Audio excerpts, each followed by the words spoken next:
What's happening right now in Israel almost defies imagination.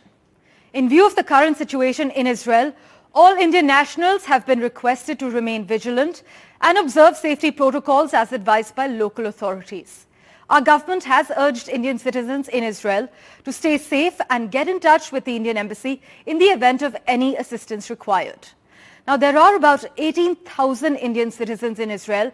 They are primarily caregivers, IT professionals, and students. There are approximately 85,000 Jews of Indian origin in Israel, and the main waves of these immigration cycles actually into Israel from India took place in the 50s and 60s. In recent years, Jews from Mizoram and Manipur have also migrated to Israel. Saturday's attack, though, it's unprecedented in scale, complexity, and surprise factor. It's all happening in the context of increased settlements in the West Bank, a brutal 16-year blockade on Gaza by Israel and Egypt, the political vacuum in the Palestinian territories, the displacement of generations of Palestinians since the founding of the Israeli state, a far-right Israeli government, as you are aware, and the apartheid under which Palestinians live. Nothing like this has happened in the modern history of the Israeli-Palestinian conflict, and now, as we are reporting, outright war between Israel and Hamas has begun, one whose consequences for the conflict and the broader Middle East we can only dimly anticipate at this point.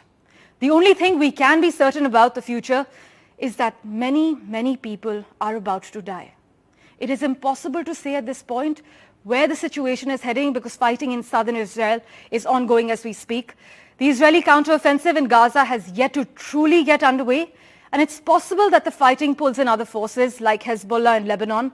There's speculation about Iranian and Hezbollah involvement, as we've been reporting in this operation, but there are no concrete details about what that entails as of yet.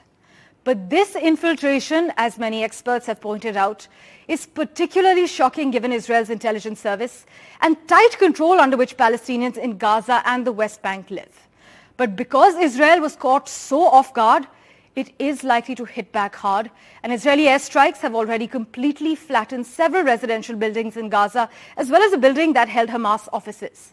So unfortunately, this can and almost certainly will get much worse, but it's clear who is suffering the greatest consequences. Not the extremist leaders on either side, but ordinary Israelis and Palestinians alike.